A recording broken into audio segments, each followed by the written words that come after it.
What if you want to try polyamory, but you're really worried about STIs? That's a great question. Great question. This is Cathy Vartuli from the Intimacy Dojo. And this is Dr. Liz from Sex-Positive Psych. So I think a lot of people are under the impression that if you're polyamorous, you're always having tons of sex. With all random people. All random people. Like giant orgies everywhere, right? And that the population of polyamorous people or people who are non-monogamous have higher rates of STIs, sexually transmitted infections. Yeah. And I honestly did have that impression. Yeah. When I first went to read Mahalko's site years ago, I saw the stuff about poly and I'm like, ooh, sleazy, and I ran away. And yeah. It's not, actually. Yeah, the reality is when we look at the research, people who engage in consensual non-monogamy tend to have lower rates of sexually transmitted infections than people who don't. Mm-hmm. Part of the reason we think that happens is that people in non-monogamous communities tend to be better about barrier use than people outside of those communities. And getting tested. They're better about getting tested. They're better about talking about their test results. They tend to have less stigma about STIs, and so they're more open to disclosing what they have, and they get what they have treated. Yeah. In a lot of cases, the most dangerous situation you can have is someone who doesn't know that they have an STI because they don't ever get tested, or who doesn't tell you that they have an STI, or someone who just doesn't ever use barriers, right? Yeah. And people can choose to never use barriers, right? Like, as a human being, you can choose at any point what you want to do with your body sexually. Right. As long as you are giving informed consent to those having sex with you. Right. Right? But, like, realistically, the folks I know who are poly are actually much safer in their sex practices, much more risk-aware in their sex practices than those I know who practice normative, mainstream, monogamous dating. I've dated, because I date people in the spectrum of poly, and I went out with, when I was first starting dating, I went out with a bunch of people that were, kind of heteronormative, and I would talk to them about safer sex because a good sex geek does that. Mm-hmm. And they're like, oh, I've never been tested, but I'm sure I'm fine. And I could tell. And I'm like, no, you can't tell. And they might have had serial monogamous. They might have been monogamous, but they had dated like 10 people, had been sexual with them. And I'm like, you've never been tested? And they're like, no, I don't need to be. Well, and I think that a lot of that attitude comes from this erroneous belief that people have that bad people get STIs. Yeah. Part of the way that STI stigma works is that it says that if you have an STI, you did something to deserve it, you're a bad, gross, nasty person. Yeah. You were sinful, so therefore you're being punished. Right, and if you're a good person, or a nice person, or a sexy person... Or a loving person. You obviously won't have STIs. Yeah. The thing is, STIs are like a cold, right?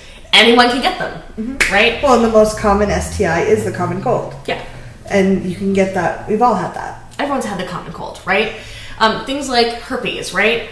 HSV1, which most commonly appears orally, a lot of people get from like kissing their grandma when grandma had a cold sore. Yeah. Right? The stigma that we have around STIs is often far disproportionate to the effects it actually has on our lives or our bodies. Mm-hmm. Having herpes can be uncomfortable, it can be inconvenient, it can be frightening in terms of how people will react to you having it, but it doesn't actually really cause you that much physical harm in the long term. Even HIV these days, we have great medication for it. It's very treatable. There are people whose viral loads are undetectable, and the risk of transmission when you have an undetectable viral load is very, very small. Yeah. So I encourage you, wherever you're at, it's useful to be educated about it. Mm-hmm. I know I used to have there was so much shame associated with STIs, I didn't want to look. Mm-hmm. And I went to China when I was in college, and I hadn't been sexually active at that point, but I was going overseas, so I had to be, at that time China was requiring testing. Mm-hmm. And I remember the deep, deep shame I had to go to the doctor to get this, even though I had a medical excuse and a required form filled out, just to talk to someone. And there are a lot of doctors that are still shame-based around this.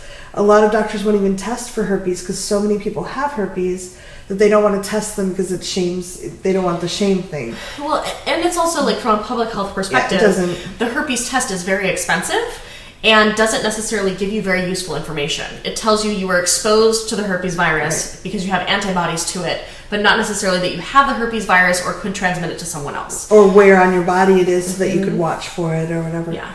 So being educated and being aware and letting some of the shame go around potentially having an STI, because anyone can have an STI. Yeah. I have HSV1. I have oral cold sores. That's what it is, you know? And I've had lovers for years that have HSV1, and I have not tested positive for it. And I'm also aware that I could test positive for it because I have lovers that have it. But understanding the risks.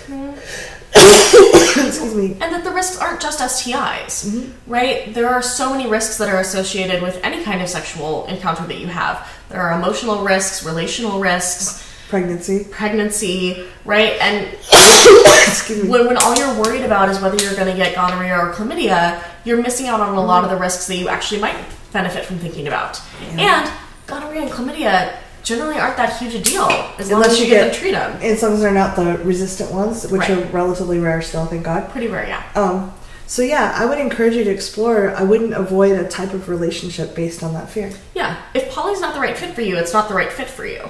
But a lot of the concerns that I hear about poly are, oh my gosh, but I'm going to get an STI, or, oh, but I'm going to feel jealous. People feel jealous in monogamous relationships all the time. No one says don't do monogamy because you'll feel jealous. That's hilarious. Yeah, let's talk about jealousy next. Yeah, we'll talk about jealousy. All right. If you have comments about STIs, down here.